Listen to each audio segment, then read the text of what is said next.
She stepped off the train with nothing but a promise that turned to dust. Can a broken heart find home in a town that scorns her? The train's whistle faded into the frost-bitten air, its iron wheels grinding to a halt with a sigh that echoed, the exhaustion in Clara Wren's bones.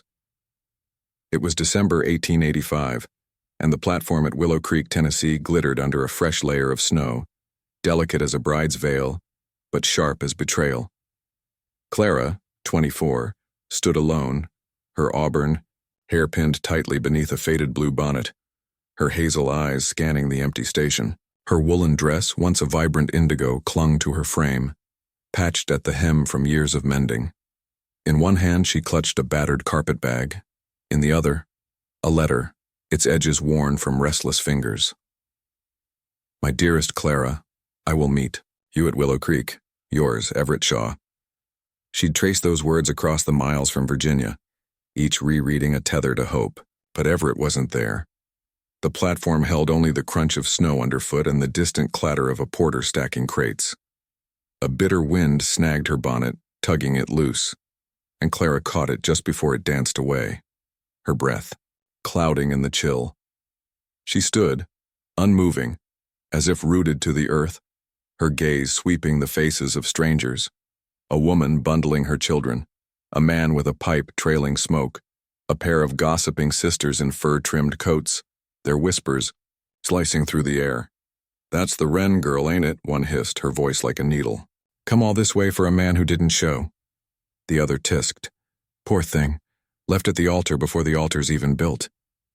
Clara's lips pressed into a thin line, her fingers tightening on the letter until it crinkled. She didn't flinch, didn't turn to meet their eyes. She'd learned long ago that silence was a shield, and she wore it now like armor. Her posture remained straight, her chin lifted, but inside, her heart stuttered, a bird trapped in a cage of ribs. Everett's absence was a wound she couldn't name, not yet.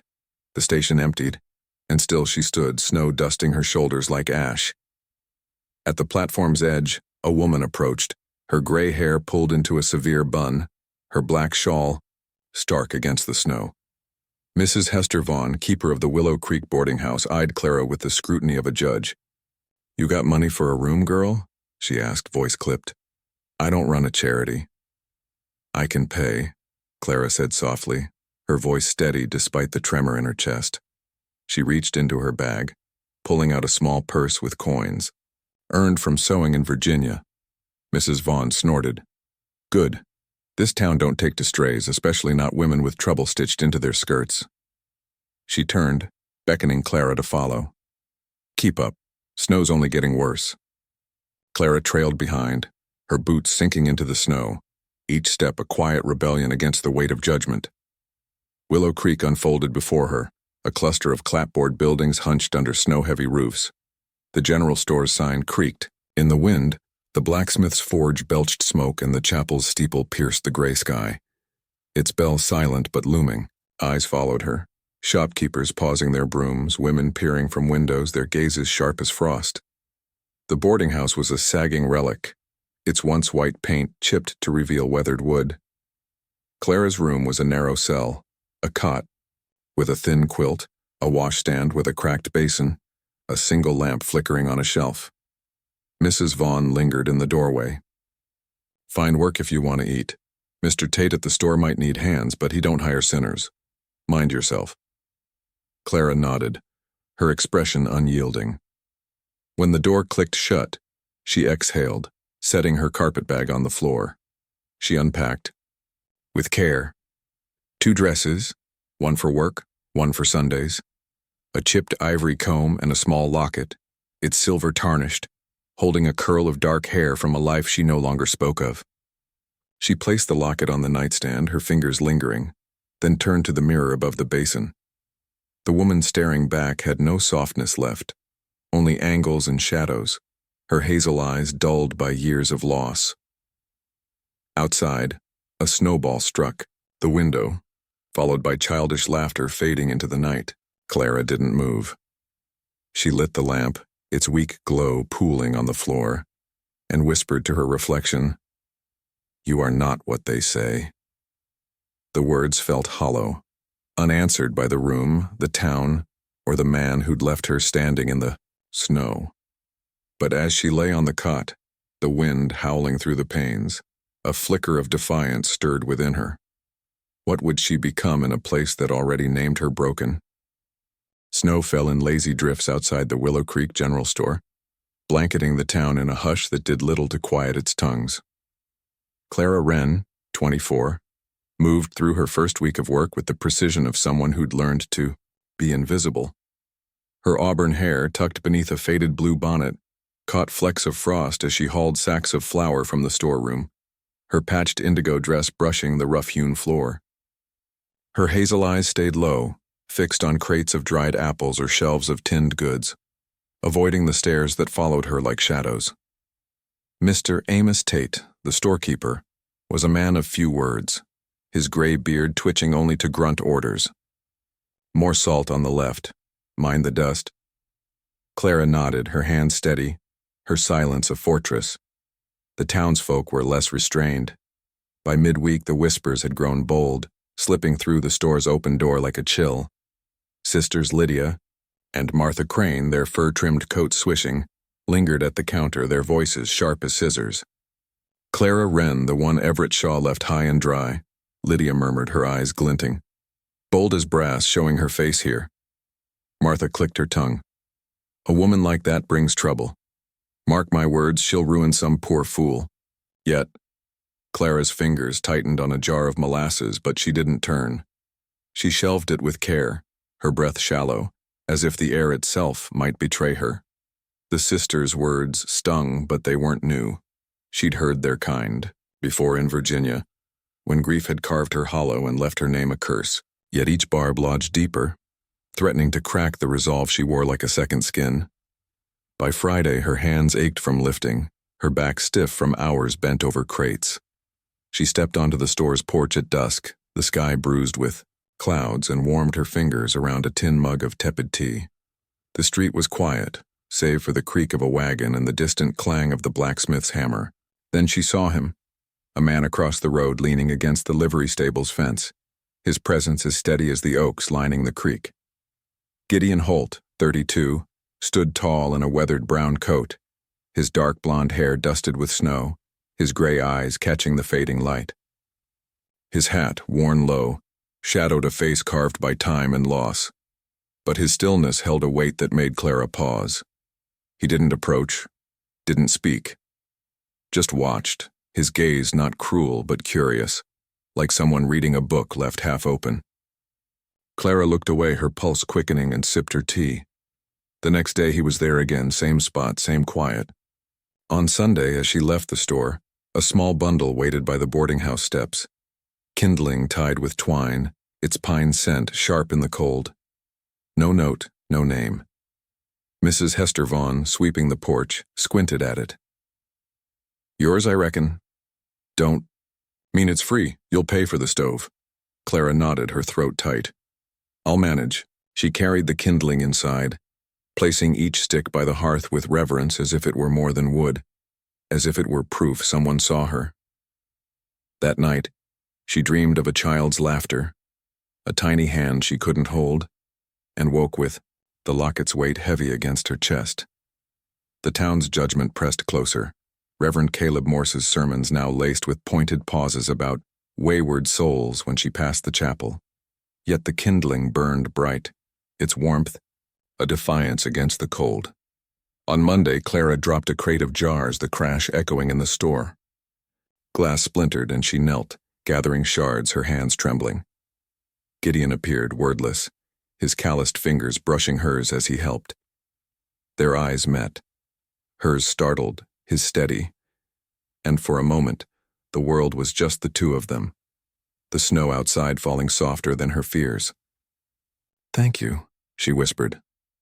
He nodded, rising, and left without a word, his boots leaving faint prints in the frost.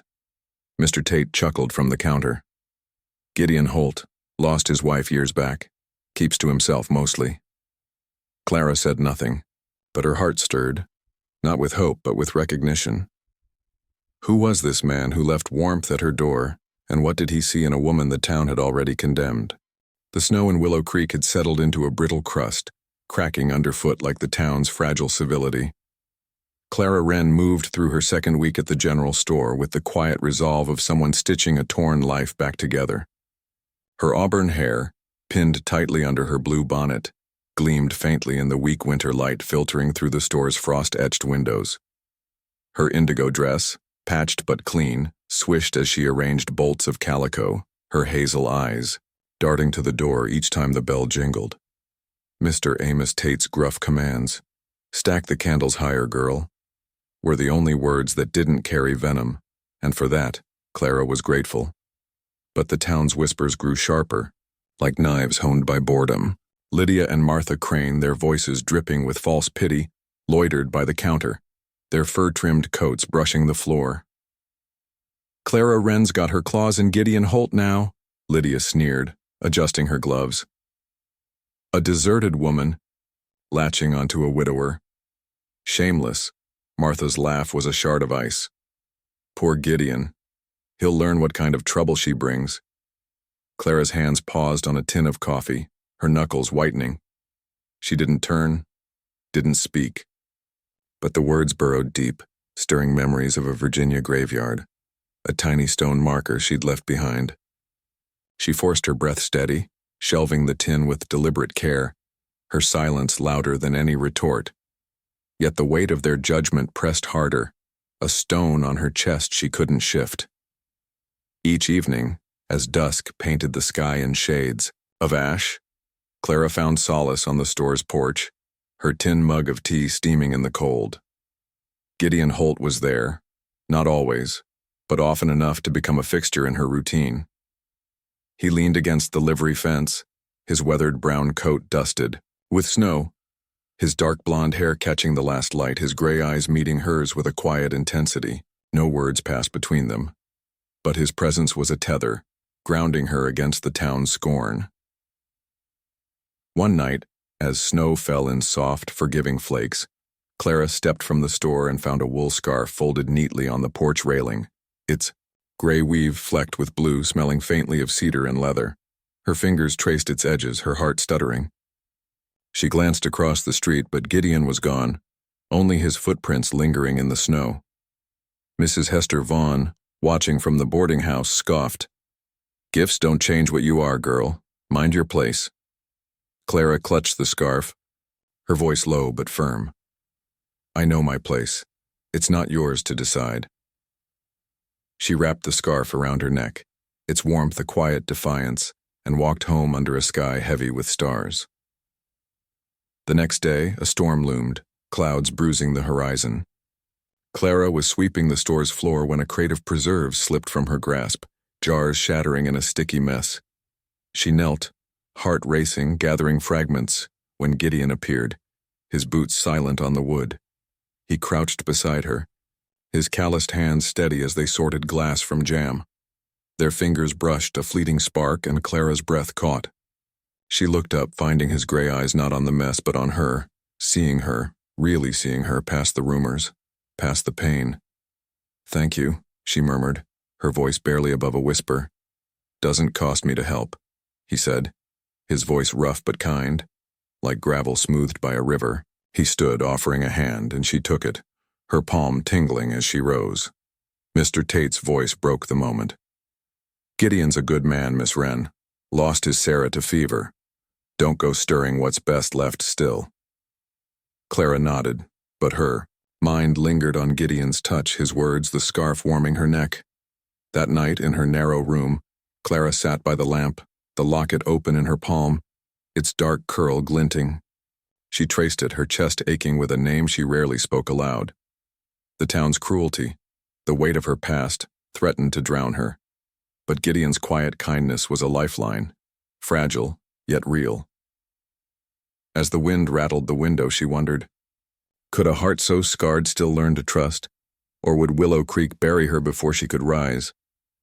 The snow in Willow Creek had begun to thaw, leaving muddy ruts in the streets and a restless stir among its people. Clara Wren, 24, carried herself through the general store with a quiet grace that belied the storm within. Her auburn hair, loosely braided beneath her blue bonnet, caught the morning light as she dusted shelves, her indigo dress swaying with each careful step. Her hazel eyes, once dulled by sorrow, now flickered with a spark of resolve, though the town's scorn still clung to her like damp wool. Mr. Amos Tate, the storekeeper, offered a rare nod of approval as she balanced a ledger, but his silence couldn't shield her from the whispers that slithered through the door. Lydia and Martha Crane, their voices like venom wrapped in velvet, hovered near the fabric bolts, their fur-trimmed coats brushing the counter. Clara Wren thinks she's above her station, Lydia hissed, her eyes narrowing, parading in that scarf, cozying up to Gideon Holt. Martha's lips curled. A woman like her taints everything she touches. Gideon's too good for her kind. Clara's hand stilled on a jar of preserves, her pulse hammering. She wanted to turn, to let the words she'd buried spill free, but she swallowed them, shelving the jar with a precision that hid her trembling. The sisters' taunts were a mirror to her past, a Virginia pastor's voice calling her fallen, a grave, too small for the love it held. Yet each day, Gideon's quiet gestures, the scarf, the shared silence on the porch, wove a thread of courage through her heart. On Sunday, the chapel bell tolled, its clang both summons and warning. Clara stood at the edge of the churchyard, her breath clouding in the crisp air, the scarf warm around her neck. She'd avoided the chapel's doors, fearing the weight of Reverend Caleb Morse's gaze. But today, something shifted. She straightened, smoothed her dress, and stepped inside, her boots echoing on the wooden floor. The congregation hushed, heads turning, eyes sharp as thorns. Reverend Morse, his black suit stark against the pulpit, paused mid-sermon, his voice heavy with intent. "Let us pray for those who stray, that they may find humility before judgment." Clara sat in the last pew, hands clasped, head unbowed. The words stung, but she met his stare, her defiance a silent hymn. As the service ended, she rose only to find Gideon Holt outside the chapel gate, his weathered brown coat dusted with frost, his gray eyes steady. He didn't speak, but his presence was a shield, and when he offered his arm, she took it, her fingers trembling not from fear but from the weight of being seen. That afternoon, at the town's winter fair, Clara brought a basket of cornbread, its golden crust baked from a recipe her mother once hummed over. She set it on the auction table unsigned and stepped back, bracing for rejection. The bidding began, lively and loud, but her cornbread sat untouched, a silent verdict. Then Gideon's voice cut through the chatter. 3 bits. Heads swiveled. Mrs. Vaughn's lips pursed. Reverend Morse's brow furrowed. Clara's breath caught as Gideon handed over coins, his gaze never leaving her. He didn't take the cornbread, just walked away, leaving the crowd to murmur. That night, Clara stood by the creek, its ice-crusted edges glinting under the moon. She opened her locket, the dark curl inside a whisper of a child lost too soon. Her fingers shook as she let it fall into the water, watching it sink, a piece of her grief released to the current. Gideon's shadow appeared behind her, not close, but near enough to feel. "Some things you let go don't leave you empty," he said, his voice low like a fire's crackle. Clara turned, her eyes glistening. "Can a heart start again, Gideon, when it's been broken so long?" He looked at her, the moonlight tracing, his face. "It don't start over, it grows stronger where it cracked." They stood in silence, the creek murmuring between them, and Clara wondered, could she trust this man, this town, or even herself to hold the weight of a new beginning? Winter tightened its grip on Willow Creek, the thaw giving way to a merciless cold that frosted windows and silenced the creek's murmur. Clara Wren, 24, worked through the chill at the general store, her auburn hair pinned tightly, her indigo dress patched but proud. Her hazel eyes, once shadowed by grief, now held a fragile light, kindled by Gideon Holt's quiet kindness. Yet the town's disdain clung like ice, its whispers sharper with each passing day. Lydia and Martha Crane, their voices venomous, lingered, by the counter, their fur-trimmed coats sweeping the floor. Clara Wren's bewitched poor Gideon, Lydia spat, her eyes glinting. A fallen woman dragging him to ruin. Martha's sneer cut deeper. She'll break his heart, just like she broke Everett Shaw's. Clara's hands faltered on a sack of sugar, her breath hitching. The words unearthed a wound she'd buried, a child's name, a Virginia grave, a love that had crumbled under shame. She steadied herself, stacking the sack with care, but the sister's cruelty was a weight she could no longer shrug off. Reverend Caleb Morse's sermons grew pointed, his voice booming about sinners who tempt the righteous as she passed the chapel, his gaze a blade. Clara wrapped Gideon's scarf tighter, its cedar scent a faint shield, but the town's judgment was a storm-gathering force.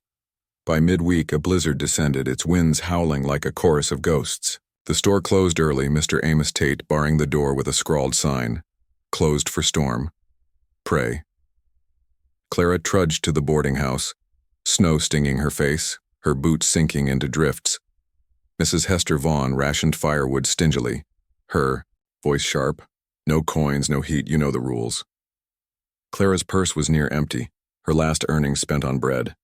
She climbed to her room, the air inside as cold as the street, and curled on the cot, Gideon's scarf and coat her only warmth.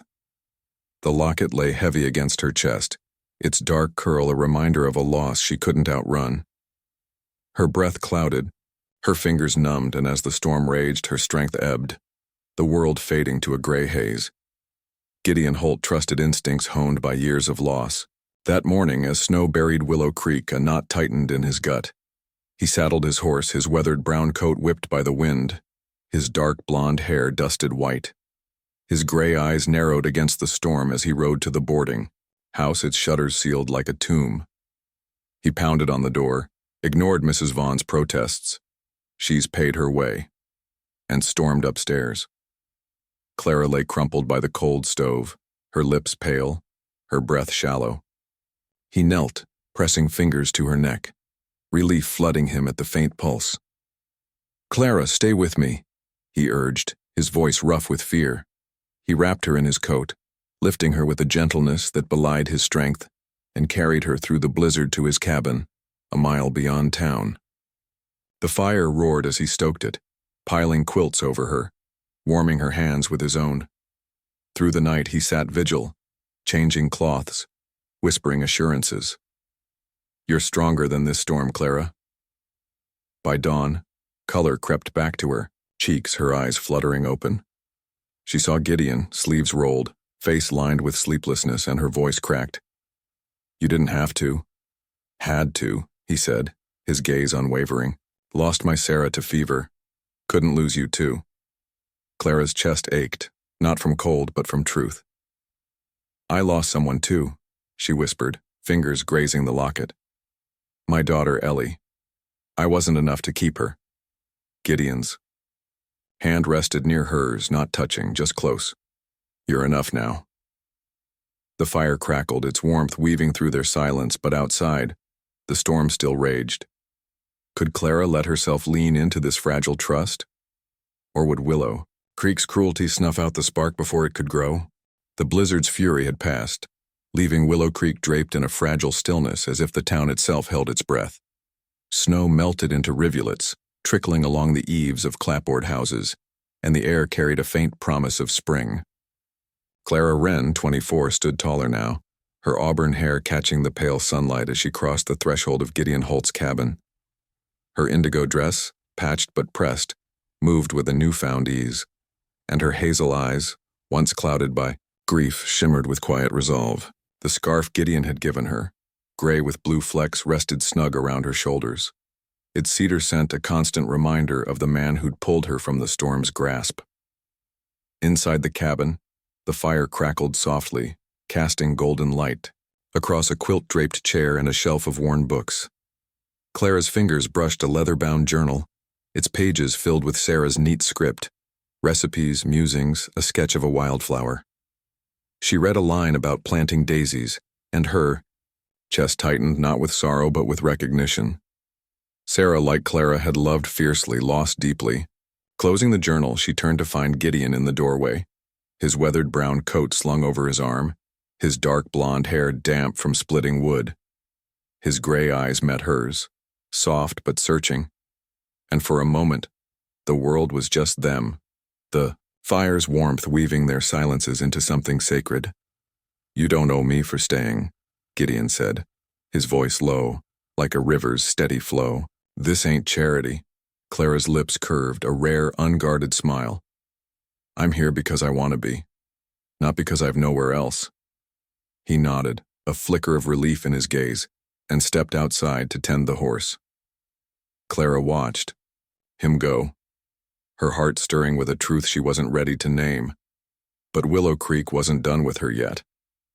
She returned to town that afternoon, her boots steady on the slushy street to settle her debt at the boarding house. Mrs. Hester, Vaughn stood in the doorway, her black shawl stark against the gray facade, her eyes narrowing. "Thought you'd run off for good, girl. Room's still yours if you've got coin." Clara offered a small pouch of earnings from the store, her voice firm. "I'm here to clear my name, not add to it." She stepped inside, the narrow room feeling smaller now, its cracked basin and peeling wallpaper a relic of her despair. She packed her 2 dresses and chipped comb, leaving the cold behind, her head high as she walked out. The town noticed. Shopkeepers paused. Women whispered, but their gazes held less venom, tinged with curiosity.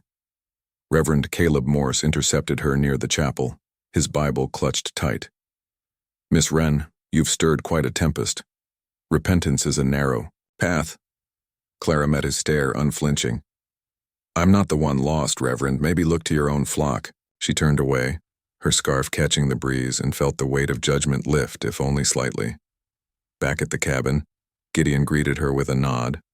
No questions, just a mug of coffee steaming on the table. They sat by the fire, the silence, between them rich with unspoken truths. Clara traced the locket's empty clasp, her voice soft. "I let her go, Gideon, my Ellie. But I'm still here." "You're more than what you lost," he said, his hand resting near hers, close enough to feel. The firelight danced, and Clara wondered, could this cabin, this man, become a home? Or would Willow Creek's lingering shadows pull her back into the cold? Spring's first whispers crept into Willow Creek, softening the snow into patches of green that dotted the Tennessee hills. The air carried the scent of damp earth and budding dogwoods, a quiet promise of renewal.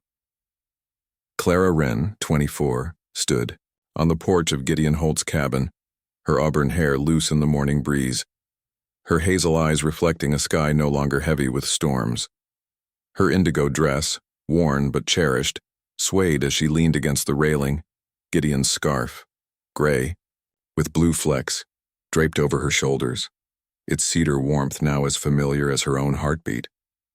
The town, once a crucible of judgment, seemed to exhale, its sharp edges dulled by time and Clara's unyielding presence.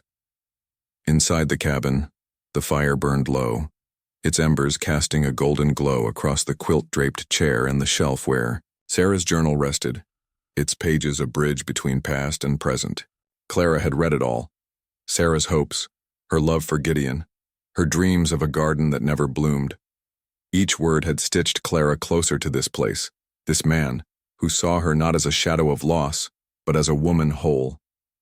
Gideon, 32, stepped from the barn, his weathered brown coat slung over his shoulder, his dark blonde hair catching the sunlight. His gray eyes found hers, steady and unguarded, and he crossed the yard with a purpose that made her breath catch. He paused at the porch steps, pulling a small object from his pocket, a brass brooch, simple but polished, etched with a tiny sparrow.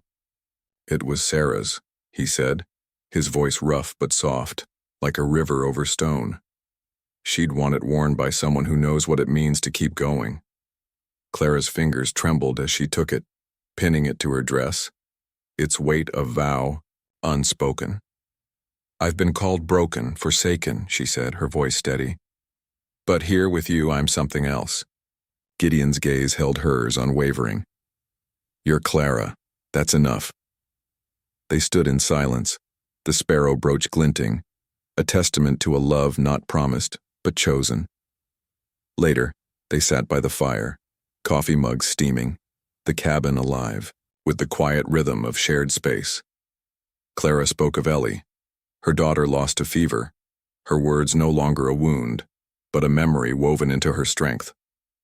Gideon listened, his hand near hers, and shared Sarah's laughter, her stubborn love for wildflowers. The firelight danced, sealing their stories into something new, a partnership forged not from need but from want. Willow Creek noticed the change. The general store buzzed with softer murmurs, Lydia and Martha Crane's whispers now tinged with reluctant respect. Mr. Amos Tate offered Clara a permanent job, his gruff nod a quiet apology. Even Mrs. Hester Vaughn, sweeping the boarding house porch, met Clara's gaze without scorn. Reverend Caleb Morse's sermons shifted, speaking of grace over judgment, and when Clara passed the chapel, the bell rang clear, not in warning but in welcome, its chime echoing across the hills. One evening, under a sky streaked with pink and gold, Clara and Gideon walked to the creek, its waters now free of ice. She traced the sparrow brooch, her voice soft. "I came here with nothing, Gideon. You gave me a name I could carry." He turned to her, the sunset framing his face. "You carried it all along. I just helped you see it." He took her hand, his calloused fingers intertwining with hers, and they stood, the creek murmuring a song of beginnings. Clara smiled, not the tentative curve of weeks past, but a radiant bloom, her heart no longer tethered to shame but lifted by choice. Willow Creek, for all its flaws, had borne witness to a woman who refused to be defined by what she'd lost. Clara Wren was no longer the forsaken stranger but a spark that warmed the town's cold edges. As the stars emerged, she knew this was home, not because of a place, but because of the man beside her, the stories they shared, and the courage to claim a life unbroken. What name would she write in the chapters yet to come? Educational note. Clara's story reflects the resilience of women in 19th century America, who often faced social ostracism, yet carved paths of dignity through labor and community. In post-Civil War Tennessee, towns like Willow Creek were shaped by rigid norms, but women like Clara, seamstresses, store clerks, or homesteaders, challenged these by building families and futures on their own terms. Their quiet defiance echoes in historical records like diaries and letters, reminding us that love and perseverance could rewrite even the harshest judgments. If Clara's journey stirred your heart, hit that like button to share her story, subscribe, and ring the bell for more tales of love and redemption from the American frontier. Drop a comment below. What name do you carry with pride? Join our community to keep the fire of these stories burning.